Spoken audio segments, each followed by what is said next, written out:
who your question is directed to. Let's start with Ronald from ENCA. Ronald Mansilla from ENCA. Minister, you mentioned, or Captain Minister to be specific, you mentioned earlier that only 6 bodies have been successfully identified as to be corrected. Why is that the case? Because even earlier when we visited one of the health facilities, we saw quite a lot of parents who were eager to see or try to identify some of the bodies at the forensic pathology. Yeah, thank you very much, Ronald. Minister, perhaps we can take a round and then we can for the interest of time. Okay. Olum Gambi at Newsroom Africa. I've got 2 questions, unfortunately. Minister, the key difference between a declaration of a national disaster versus a national disaster classification. Please clarify that for us. And then the communities. Yes, you say that a robust conversation has got to be had as a country about building on floodplains. However, how much responsibility should government authorities also take when communities insist on building on floodplains, because you then go and electrify those places, you then go and put infrastructure there, yet you have told them very clearly that this is a wrong place to build at. So how much responsibility should local government shoulder?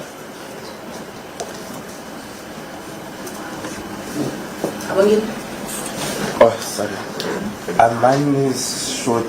As these numbers of the deaths are increasing and we are gradually approaching the stage of preparing for funerals, is the government in its planning to hold maybe what we may call a mass funeral for the victims? I'm done. Thank you, colleagues. We'll hand over to our principals to respond. Let me start with Ronald. As we are seated here, figures are changing. You will recall when we went to sleep yesterday evening, it was 49 people. In the morning, it was 57 people. Now, with additional figures coming from other areas which are just coming now, in the morning we requested that the information must come early. Now, when the MEC is receiving the information while we are sitting here, it tells you the figure now has gone to 67 in terms of deceased.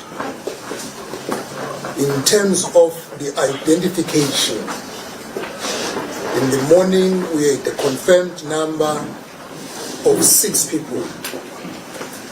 The Honorable Mayor Unyati, I spoke to him in the morning that can you please activate mayors to encourage people to go and do identification. That is why now the latest figure is 21 from 6. Yes. Then you ask a question as to there were so many people, why the number is low. There could be a number of factors, because you need to correctly identify yourself before you identify the deceased. Now, some people will go there with no document to identify the deceased.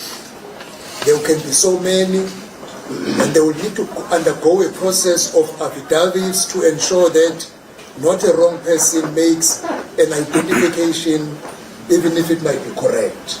I'm sure I'm answering the question. Now, actually, in relation to the 2 questions, classification, is done by the head of disaster management, which is Dr. Stoll. Oh, well, there he is.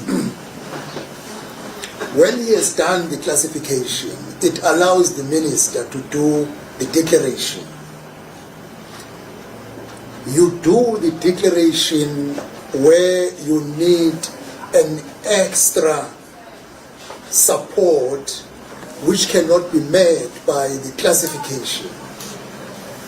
The classification makes it enough to allow departments to be activated, to intervene, all three spheres of government to start initiative of intervening.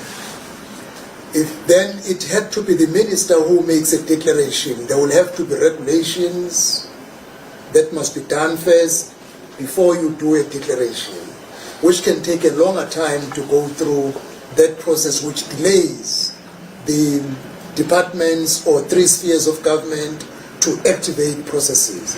So now, it differs when an extra support is needed, then you will undergo that longer period of undergoing a process for declaration. But if you feel, because we have seen the scenario, that is why we said, let's physically go there, not hear from phone calls or messages, physically go there and see what intervention is needed. The classification is sufficient to activate every sector of government to intervene. There is no need to go a further step of a declaration. I'm sure actually I'm answering the question. Then on the question of the responsibility of government in terms of services, you see the issue of climate change. We have been looking at it from other countries in other parts of the world. Now, even if you see people are in an area where they were not allocated correctly, it has been a tendency that services must be given to these people. But now we are facing a hard reality that climate change has come to live with us. That is why I'm saying at a government level, we need to begin a new conversation now, a very hard one, to say all the people, some have lived for more than 10 years. They could have lived there with no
these calamitous weather. So do you think that in the rebuilding process, we will prioritize having buildings that will be able to stand if such occurrences ever come about again? And just in terms of maybe provincially, let's talk about infrastructure being built around those floodlines and low-lying areas, like Copter Minister just said, that sometimes you need to service these people despite them being so close to the floodline. So just the state of infrastructure. Look, I mean, firstly, I think the more important thing to, infrastructure remains an Achilles heel for the sector in general. It remains an Achilles heel for, particularly, for instance, like a province like the Eastern Cape that's vast, that's largely rural. And so a lot of the schools perhaps and the buildings may not be as modern. But I can assure you, buildings and schools in particular that have been built in recent times are being ready. You are looking at how do you make sure that they are a lot more resilient, but also how do you make sure that they are keeping up with the kind of prescriptions that modern buildings have. But of course, there's very little one can do in some of these devastating effects of these kind of storms. The best thing that as a department we can do, the Department of Education, both at a provincial level and a national level, is to make sure that the repairing happens and happens quickly. That for me becomes the most important part, because if we don't repair buildings quickly, it means, as the minister said at the beginning of his inputs, that some of these buildings will sit like that for 2 years. And that for me is the biggest injustice, that when a declaration has been made, or at least a classification has been made, which allows you to mobilize resources, then it needs the province, we need to make sure that we've got accurate data, we need to make sure we know where damage has been done, and we need to move with speed to be able to repair those. So one, so that you can restore learning and teaching. Two, you can make sure that the infrastructure remains safe for learners inside those classrooms. However, this is the environment in which we're operating in. Even in KwaZulu-Natal, as we sit here, the damage that has been done, it's just a matter of how do you respond quickly, make sure that you essentially make these schools as safely as possible. But we will still always contend with older buildings. We will always contend with, because there's no way in which you can replace infrastructure in its entirety. And so I think for me the best antidote for all of this is to make sure we repair quickly so that we can get schooling and teaching up and running again. Thanks. Thank you, Minister. Yes, final question, please. I'd like to direct it to Mr. Elias Tole. And this has to do with disaster management. And you'll correct me on this.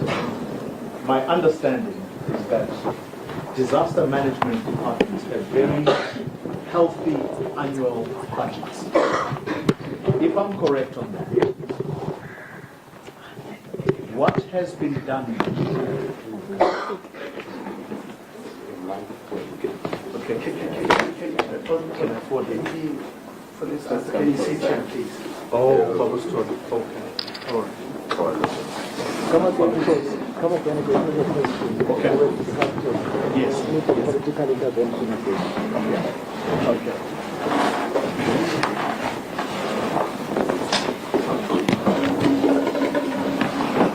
All right. I'll just shorten the question. What is your assessment of the disaster management in Mthatha, or should we say the OR Tambo municipality, given the response times? But also key to that, early warning systems. What was done to forewarn people? And do you think that the people here did that? Yeah, no, thank you very much, ministers. Yes, let me start with the early warning question. We received the early warning from South African Weather Services.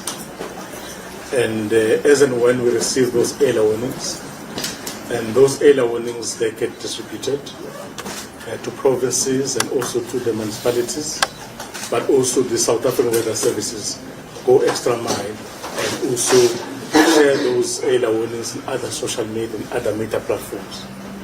That's number two. We're then expecting that the structures in the communities will then also make sure that those communities are being informed in terms of the risk which they might actually experience.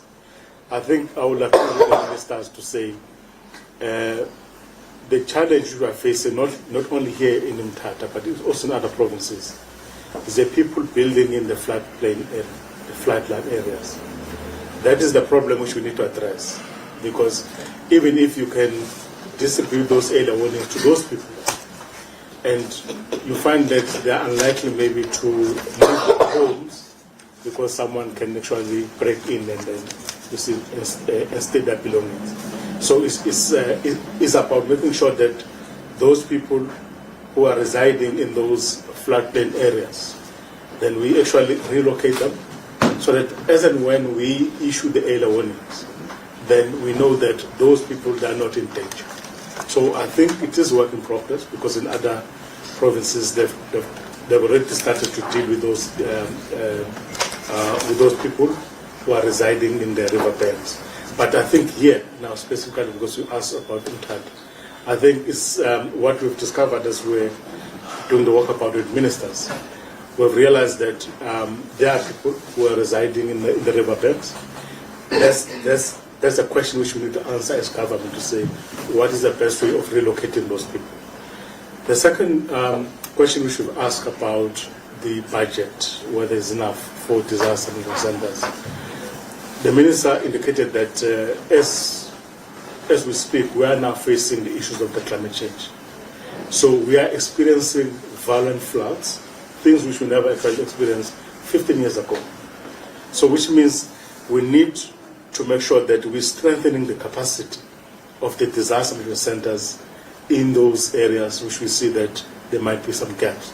There is a process at national which actually is doing that, to make sure that the disaster centers, as and when they're functional, but we as national government, we make sure that we actually allocate more money to those centers, and so that those centers are able to build capacity to respond with the growing challenges which they are experiencing within the boundaries of the municipalities. So there is a process at national which we are looking in terms of how best we can enhance the disaster management capability in the country. That includes in Umtata.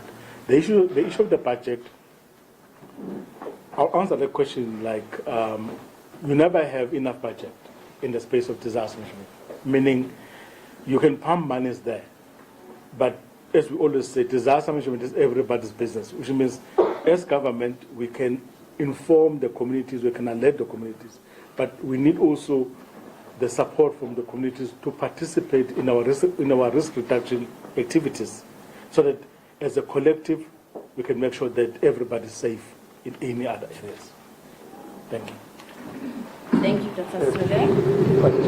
Can I Just- this one? Okay. Oh, you wanted to add on this one? On this one, Minister. Yeah, come first, then I will do, because we must take the opportunity of educating the public, because there is an area which I think we can add more light to the public so that they can respond for the best of the country as we have landed into this period. You can come first and then I will be the last one. Oh, thank you. Thank you very much. I think the early warning system, how we use it, once the NDMC, working with the weather service, issues out a warning. For instance, for this disaster, we had 2 warnings. One for the snow, which was level 5, and the other one for high rainfall, which was level 6.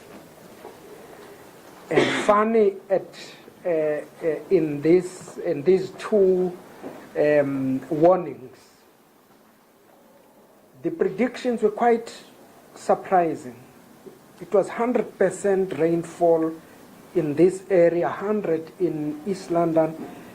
Quite a funny rate of rainfall to fall, and once we get that, our district centers also get triggered, they receive the early warning system. Then we coordinate with local community radio stations to ensure that everyone is made aware, because I think we've become attuned as a province that we're a disaster-prone province. But I don't know, Toli, if you have realized from the bridge where we met you, going into that community, there are houses in the river, inside the river. It's inconceivable to believe that people can construct houses just inside the river.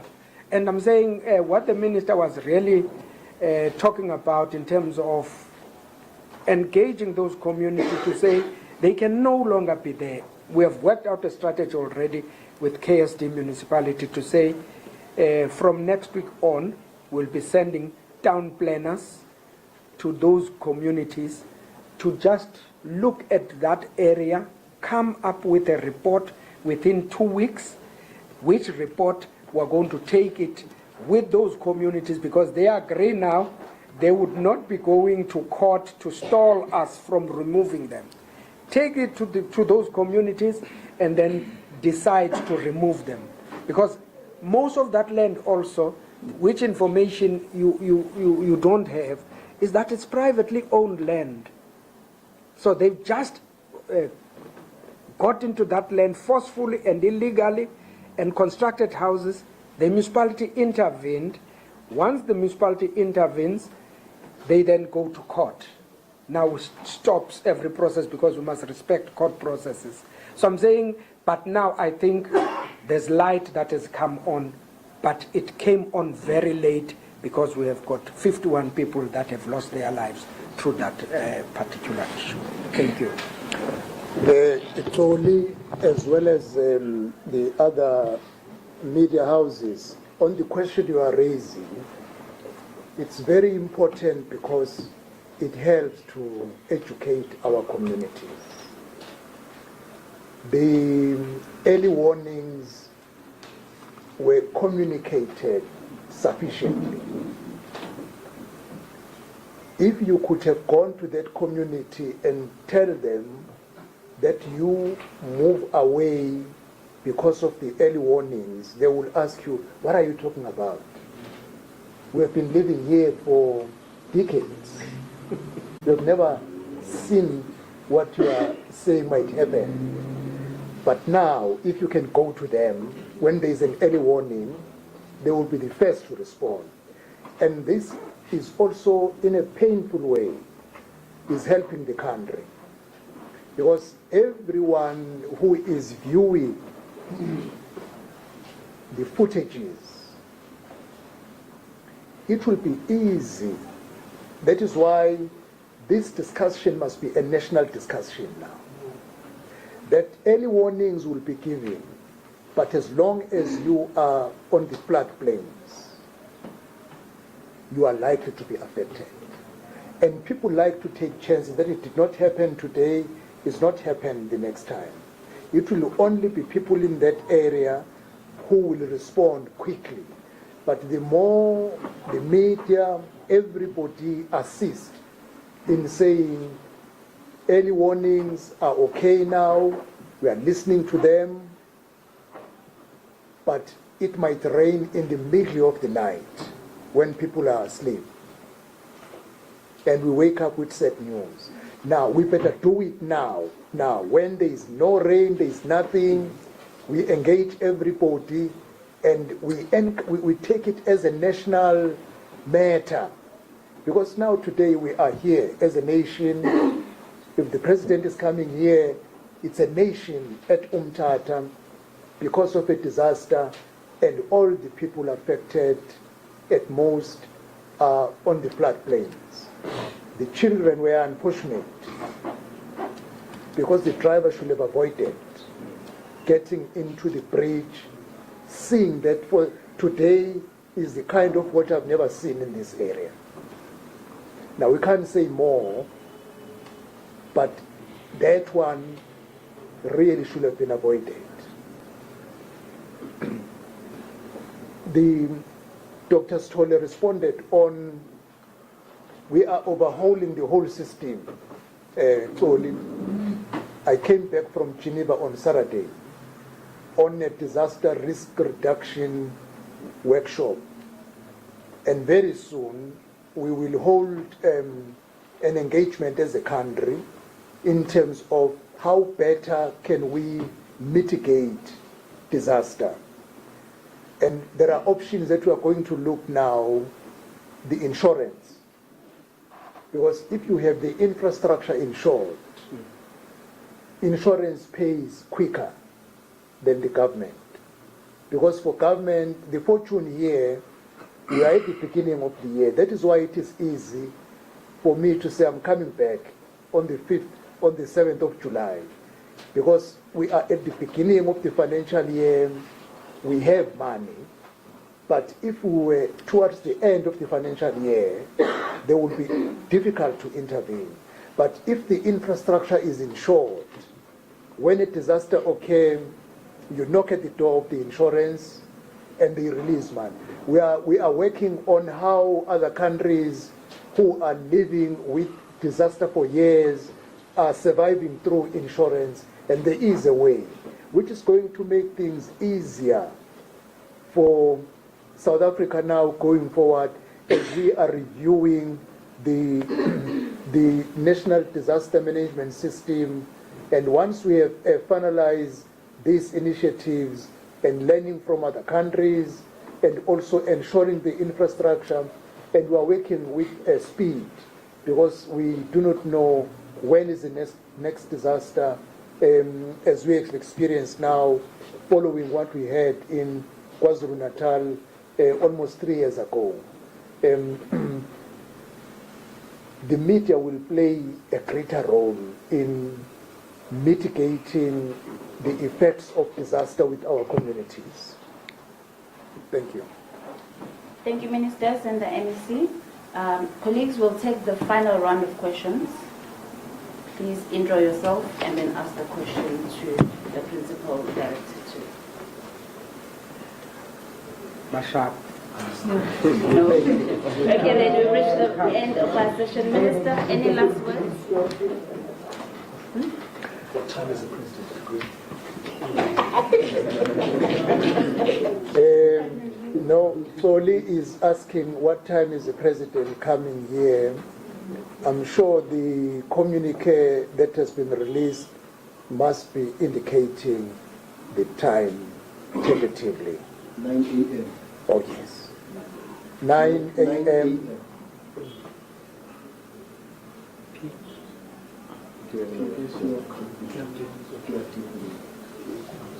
Yeah. Thank you very much, colleagues, the people of the media. We not do hear this one. We really want to thank you because you are the channel of communication. And we really want to thank you for ensuring credibility of what is conveyed to our communities. The social media these days is very bad because people communicate what is not true, but the reliable media, you know, whatever you read or you see, you check who is the source. And then if you know it's a reliable source, then you start believing it. Thank you very much for the role that you are playing and also reporting responsibly, even on sensitive issues. When people have lost their loved ones, it is too sensitive. And sensitivity is what we will always appreciate from the media, and also not pressing hard on certain issues where you need to give a space to the affected people. And thank you, colleagues, for the work that you are doing. Carry on supporting the communities until we meet tomorrow. Thank you. Thank you.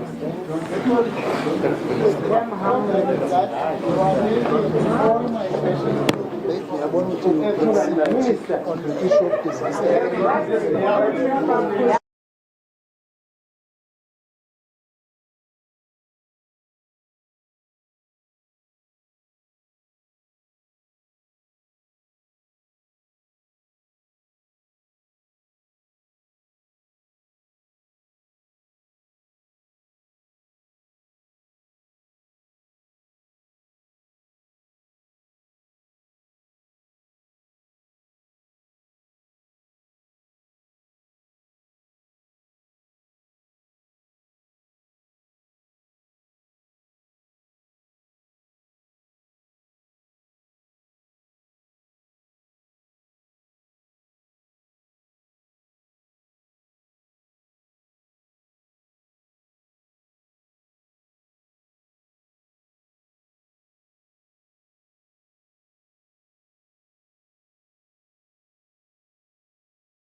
of basic education at a national level who have just joined us.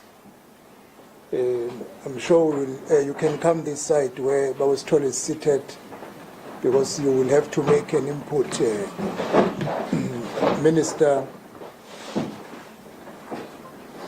in terms of the education sector. Our honorable mayors who are present in this briefing, and good afternoon to the media and the viewers who are following this feedback. This is following the media briefing that was done by the Premier yesterday, and today myself as Minister of Culture and Minister of Basic Education, on behalf of the national government, we are here in order to be on the ground to ensure that we give every necessary support to the unfortunate situation that occurred over the past 2 days. Yesterday, we slept knowing the figure of 49 people deceased. This morning, we woke up with an increased number of deceased as 57 as follows. 51 people confirmed as deceased are in King Sabata, Dalinjebo, and 5 people in Great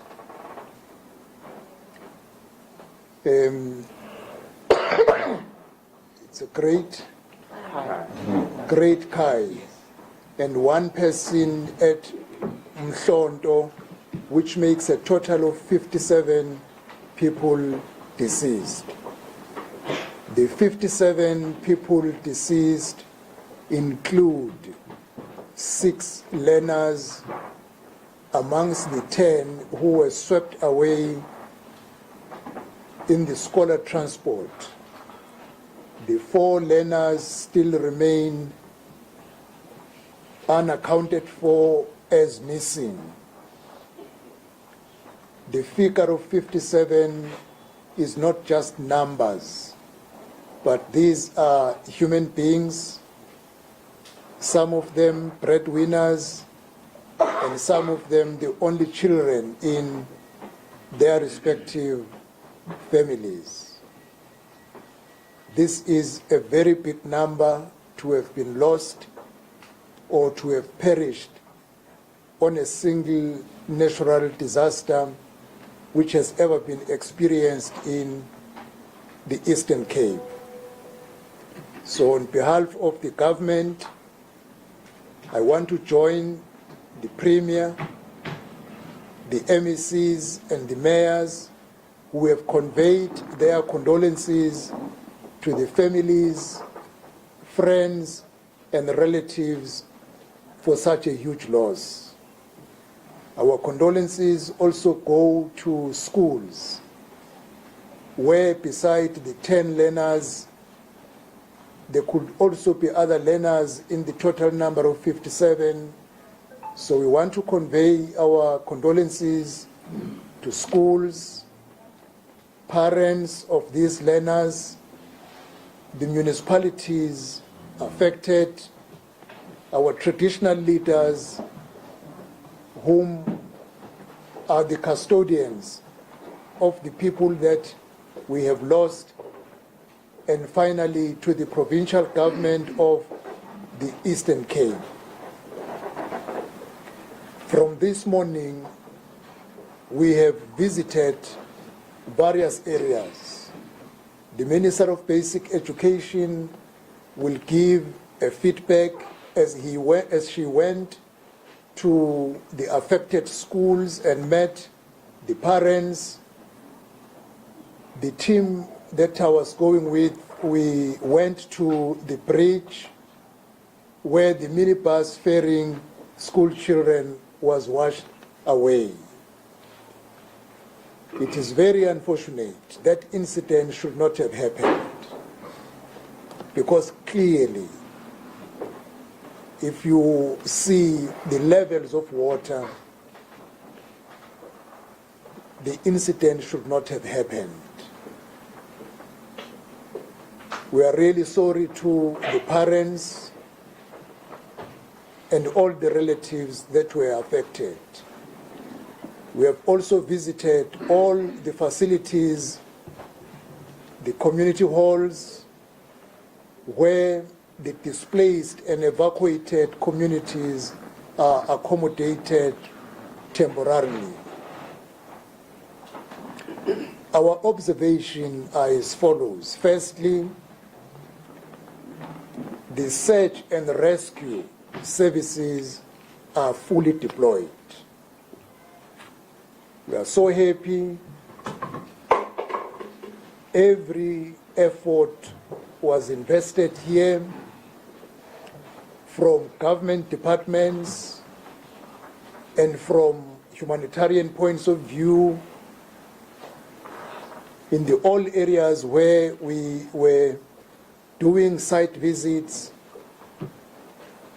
The search and rescue teams are sufficiently on the ground. And secondly, there has been a report in the early morning hours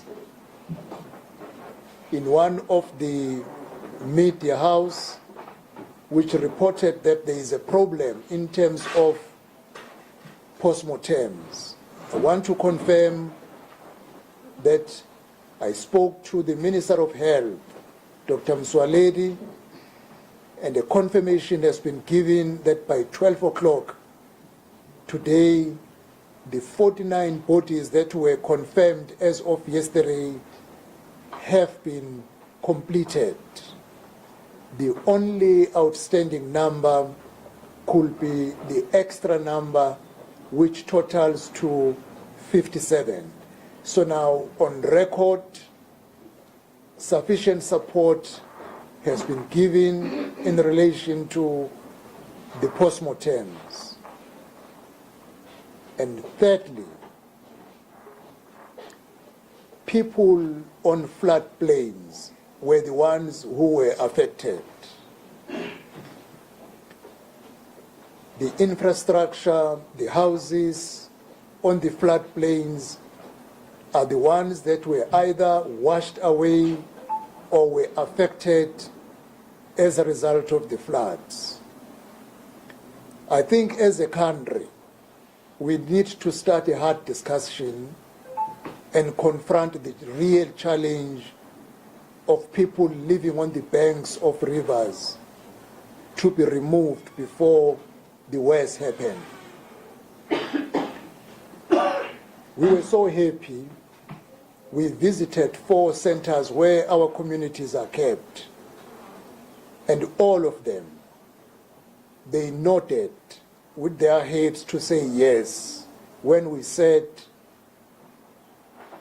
people on floodplains should be removed, because they saw themselves, their houses covered,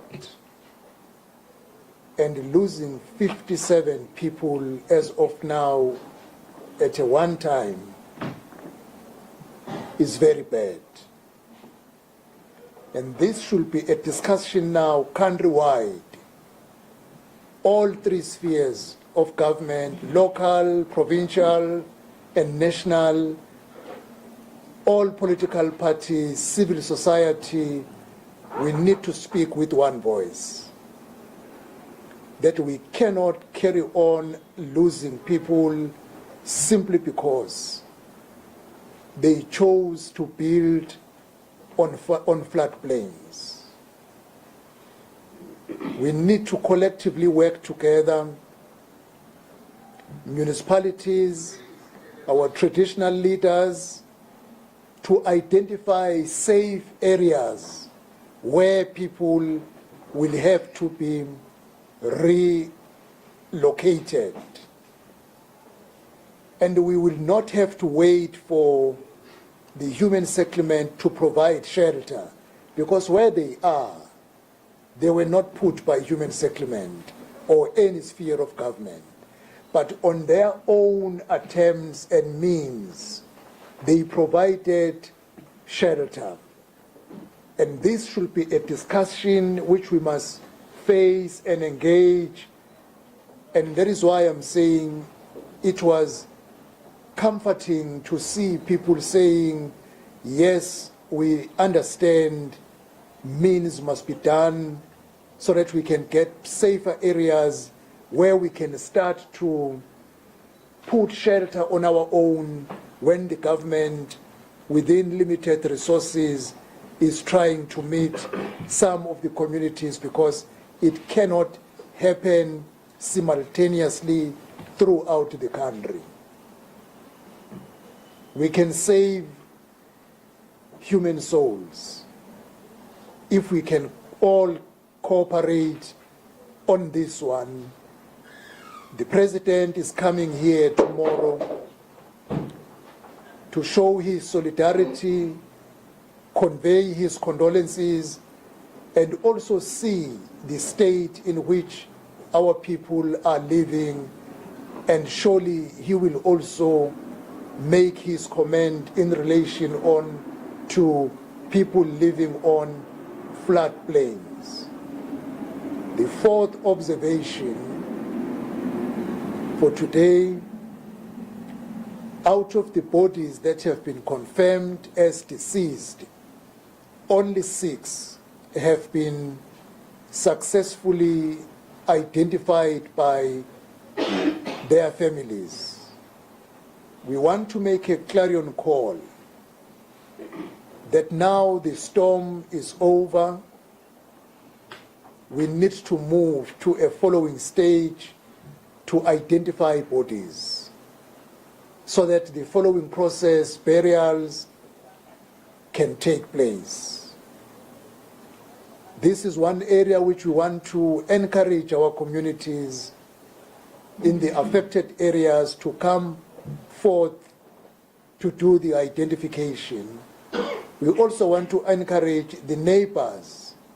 When you know that your neighbor has not been seen since this storm, please go to the mortuary and assist with identification so that the deceased can be properly identified. The interventions the government is going to do are as follows. We are happy for now that all key departments are on the ground. We are aware the infrastructure in terms of water has been affected. The Department of Water and Sanitation has deployed sufficient technical team and engineers to ensure that the infrastructure is being attended to so that proper interventions are done.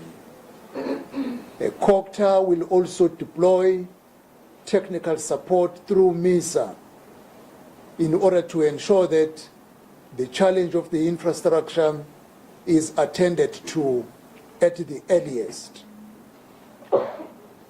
2, as of today, the classification of national disaster has been done. Dr. Stolle, who is present here, the head of the National Disaster Management Center, in terms of the law, he has done the classification of the 4 provinces. The first province is Eastern Cape, followed by KwaZulu-Natal, followed by Free State, and followed by Western Cape, which are the 4 provinces that were affected during the past storm. There will be no need of a declaration. The classification is sufficient it allows all departments and all spheres of government to activate necessary steps in terms of intervention to respond to the storm that has occurred in the past few days. And thirdly, on the 7th of July, 2025, as Minister of Culture, I will come back to Eastern Cape to announce the interventions in terms of disaster grants. It will be on Monday, the 7th of July. Now, the major responsibility lies on the 4 provinces to collate data so that necessary steps can be done, that by the 7th of July, we are able to intervene at the earliest. It is our wish as a government that intervention should not occur after 2 years, when multiple disasters have occurred. But any intervention in terms of disaster happens when a credible information was submitted by the affected municipalities. The MEC for Koktam, Honorable Williams, is present. The Honorable Mayors are also present. Our technical support staff is present. The response of the government will be immediate on the basis of information that will be submitted, as I have committed the 7th of July as a date to come back in this province. On that day, we will be announcing the disaster intervention to all the affected 4 provinces, but we will do it here in Eastern Cape.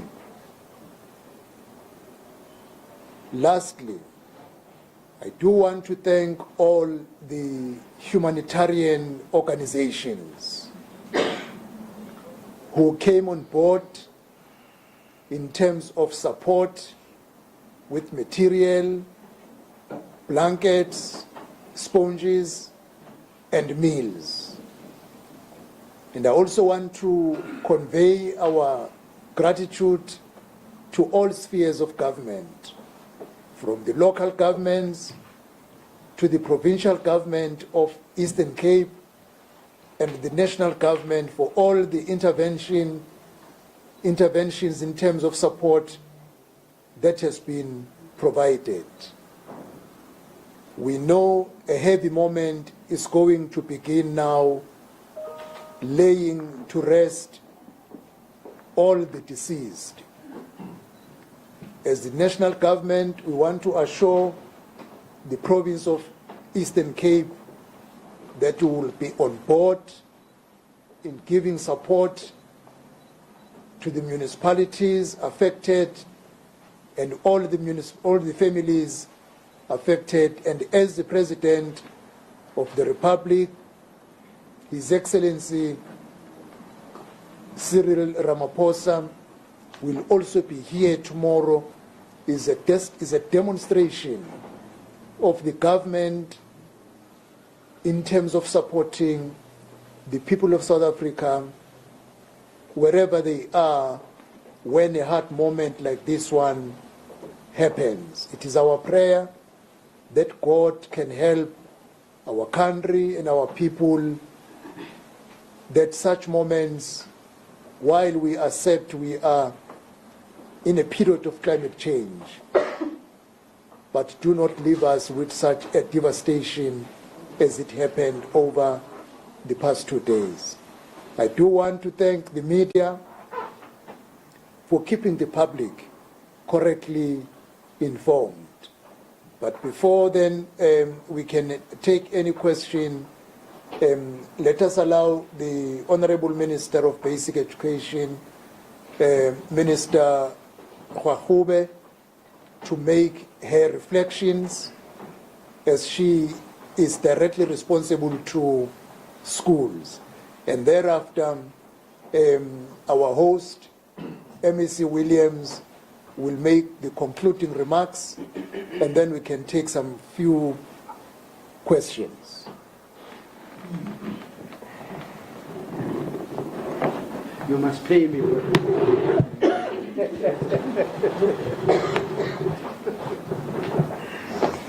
Thank you very much, Minister Hlabisa, and thank you to the MECs that are here and our local government leaders, and thank you to the members of the press, as the Minister says, for being responsible also in reporting on this issue and on this disaster. Just to give an update regarding the effect of this storm and this disaster on our schools. We know that there was an accident, a scholar transport accident that took place on Tuesday morning of a transport that was ferrying learners from Jumba Senior Secondary School. 13 of the learners were washed away in that accident, and 6 of them have since been found and have been declared as deceased. As the Minister indicated, we are still, first responders and search and rescue are still looking for the 4 missing learners. And we visited the scene today where the search and rescue is happening, and that work is still underway. There were 3 learners who survived the incident and have met one of them today. We also visited the parents and the families of the children who are either missing or have been confirmed as having died, to, 1, express our condolences, 2, also really assure these parents and this community that is reeling from the shock of such a disaster of such a magnitude, that as government in all spheres of government, be it local government, provincial government, and national government, we are here for this community, and we are going to be assisting these parents and these families with everything that we can, including making sure that we do not give up on the search for these 4 learners, including also making sure that there's a decent burial for those who have been confirmed as deceased. Over and above that, we also visited the school of Jumba Senior Secondary School, where we spoke to the learners, many of whom are receiving psychosocial support. As members of the public can understand, this is not only a traumatic thing for these families who've lost loved ones, but it's also traumatic for the learners who are at that school. And so we have ensured and deployed psychosocial support, both from the Department of Basic Education and from the Department of Social Development. That psychosocial support has also been extended to the teachers, the educators at the school, and we managed to meet with them today. With regards to the damage, we know that over 70 schools in the province have been affected by the storm, and we also know that exams, particularly June exams, have also been affected by the storm over this past week. However, contingency plans have been made to make sure that the exams that have been missed or may have been missed this week will be rewritten at the end of June. And we will make sure that the DBE works very much hand in glove with the Department of Education here in the province to make sure that no learners are left behind in this process, and that they are able to write their exams. We also are aware that there are schools that have been severely damaged, and so contingency plans have also been made to redirect learners where schools are completely uninhabitable. However, our priority, and now we are pleased that there has been a classification of the disaster, because then the province can then at that point start to really mobilize resources so that we can quickly repair the infrastructure damage in most of the schools, so that we can make sure that learners are back in school. It is also important to understand that the school calendar is a very, very tight calendar with a tight schedule. And so when exams are missed, we have to quickly make up for them so that learners don't fall behind, so that they may be able to be ready for their either preliminary exams or final exams. I also want to make mention of the fact that we have been in contact with KwaZulu-Natal. While there have been no fatalities that have been reported, at least from a school level, but there has been significant damage that has been caused in many schools in KwaZulu-Natal. Similarly, the DBE is supporting the province there to make sure that there are no losses that are made in terms of learning and teaching, and that where exams have been postponed, learners are able to then make up for them. And then lastly, it is obviously with a sad heart and a heavy heart that we learned of an additional 2 learners today who have, over and above the incident of the scholar transport, who have been confirmed as having died on their walk to school. And these are learners in other different municipalities in this region. And again, psychosocial support by the MEC and the department has been deployed to those schools, and we are making sure that those families are supported. I think from the side of the Department of Basic Education, Minister, ours really is to make sure that we are repairing the infrastructure as much as possible and as quickly as possible so that we can get learners back to school. We are making sure that those learners who are needing scholar transport have scholar transport that is ready to take them back to school, because we have a responsibility to look after the school calendar. But then over and above that, we've got a responsibility of supporting these learners, teachers and educators and parents in the schools to make sure that they've got the psychosocial support that they need, but also to make sure that we assist with the province and the local government in terms of making sure that these learners are given a dignified burial that they need. And those are the most critical priorities on our side. Thank you very much, Minister.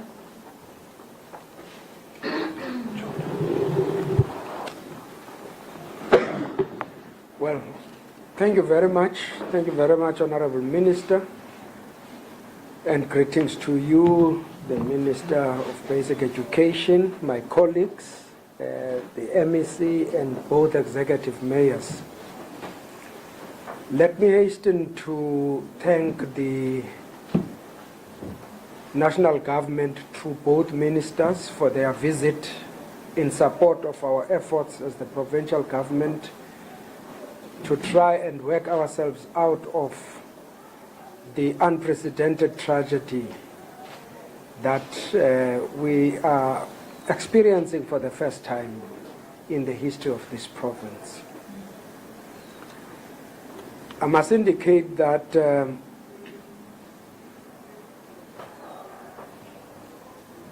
since this is a provincial disaster, the HOD has since just sent me an SMS indicating that, Honorable Minister, that other districts have now submitted more numbers of people who have perished. Especially Krisani district, I just got a message that says we've got 3 deaths there in Tsikayetu, Sakisizwe, Inokumgijima municipalities, and 1 in Emalahleni. In Amatole, we've got Nguma with 3 deaths and Mbasha with 1 death. Now, from the 57 that the Honorable Minister is reporting, we're adding, if you look at 3 in Nguma, it takes you to 60. I think the number is 67 from 57. It now increases to 67. But the status quo, as the minister reported in the eye of the storm, which is KSD, the status quo is still the same. I must also indicate that through our campaigns with those families, Honorable Minister, advocacy in terms of people to go and identify the bodies in the morgues. The number has now increased a bit to about 21 that have already been identified. And so it means the campaign we're engaging on, meeting all those families, is actually paying off. And I must also indicate that the services, basic services, are being restored as it relates to water and electricity. ESCOM is reporting progress that the electricity even in the plants is being restored, working together with our provincial technical team, including the national technical team from MISA and the Department of Water Affairs.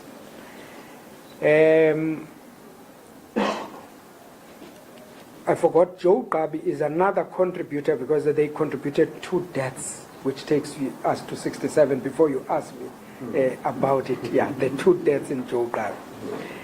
Roads and bridges, some have been mopped up already, they are drivable, and our provincial transport department is on hand to deal with that. The Department of Health has also implemented health services in all the areas where our people are temporarily sheltered. So we've witnessed that our people are taking their medications to try and ensure that we don't have challenges in the health status of those members of the community. We have also indicated that about 1,000 mattresses are on the way to Umtata because there was a shortage in all the bases where we have kept our people. So about 1,000 of them are on the way, and we're hopeful that this evening all of those would have arrived and those community members would have been given such mattresses. The provision of food and blankets and all that, we've met the communities, they've confirmed receipt of all those necessities, and so far we are very happy. Let me hasten to thank the gift of the givers through Mr. Hlabisa, who has been a pillar of strength in supporting the activities of government. Whilst government is investing a lot, but Alimdat and gift of the givers are on hand. Santaco has also assisted us in this work. Artists and musicians have come in. The business sector of KSD has also come in to assist and support us. Many private citizens of our province are on hand to support us. We've given them accounts. They are transferring funds.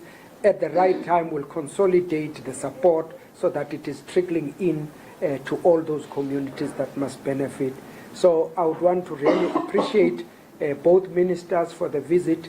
At least when National is here, the pressure is not so much on us as the provincial government. We feel that the leadership has actually helped us to actually manage the tension and the pressure and the inexperience of having to manage such unprecedented tragedy that has visited our province. With that, Honourable Minister, let me thank you and thank the Minister of Education for the job well done today. We are tired now. If we can get some space to go and a bit relax. I know Koli is looking for us for 8 o'clock, but we are still here. Thank you very much. Thank you, Ministers. Thank you, MC. Colleagues, we will now comment with the Q&A section. Please ask one question each. Before asking your question, kindly introduce yourself and indicate to whom your question is directed. Let's start with Ronald from ENCA. Ronald Mansilla from ENCA. Minister, you mentioned, or Captain Minister to be specific, you mentioned earlier that only 6 bodies have been successfully identified. Is that to be corrected? Why is that the case? Because even earlier when we visited one of the health facilities, we saw quite a lot of parents who were eager to see or try to identify some of the bodies at the forensic pathology. Yeah, thank you very much, Ronald. So, perhaps you can take a round and then we can, for the interest of time. Okay. Olum Gambi at Newsroom Africa. I've got two questions, unfortunately.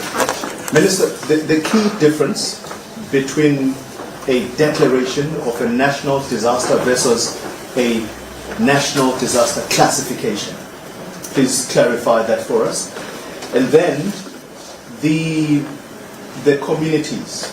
Yes, you say that a conversation, a robust conversation has got to be had as a country about building on floodplains. However, how much responsibility should government authorities also take when communities insist on building on floodplains, because you then go and electrify those places, you then go and put infrastructure there, yet you have told them very clearly that this is a wrong place to build at. So how much responsibility should local government shoulder?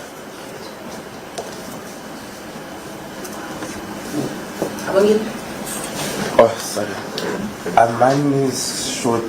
As these numbers of the deaths are increasing and we are gradually approaching the stage of preparing for funerals, is the government in its planning to hold maybe what we may call a mass funeral for the victims? I'm done. Thank you, colleagues. We'll hand over to our principals to respond. Let me start with Ronald. As we are seated here, figures are changing. You will recall when we went to sleep yesterday evening, it was 49 people. In the morning, it was 57 people. Now, with additional figures coming from other areas which are just coming now, in the morning we requested that the information must come early. Now, when the MEC is receiving the information while we are sitting here, it tells you the figure now has gone to 67 in terms of deceased. In terms of the identification, in the morning we had a confirmed number of 6 people. The Honorable Mayor Unyati, I spoke to him in the morning that can you please activate mayors to encourage people to go and do identification. That is why now the latest figure is 21 from 6. Then you ask a question as to there were so many people, why the number is low. There could be a number of factors, because you need to correctly identify yourself before you identify the deceased. Now, some people will go there with no document to identify the deceased. There can be so many, and they will need to undergo a process of affidavits to ensure that not a wrong person makes an identification, even if it might be correct. I'm sure I'm answering the question. Now, actually, in relation to the 2 questions, classification is done by the head of disaster management, which is Dr. Story. Oh, well, there he is. When he has done the classification, it allows the minister to do the declaration. you do the declaration where you need an extra support which cannot be met by the classification. The classification makes it enough to allow departments to be activated, to intervene, all three spheres of government to start initiative of intervening. If then it had to be the minister who makes a declaration, there will have to be regulations that must be done first before you do a declaration, which can take a longer time to go through that process, which delays the departments or three spheres of government to activate processes. So now, it differs when an extra support is needed, then you will undergo that longer period of undergoing a process for declaration. But if you feel, because we have seen the scenario, that is why we said, let's physically go there, not hear from phone calls or messages, physically go there and see what intervention is needed.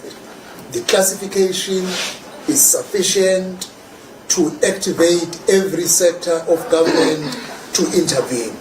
There is no need to go a further step of a declaration. I'm sure actually I'm answering the question. Then on the question of the responsibility of government in terms of services, you see the issue of climate change. We have been looking at it from other countries in other parts of the world. Now, even if you see people are in an area where they were not allocated correctly, it has been a tendency that services must be given to these people. But now we are facing a hard reality that climate change has come to live with us.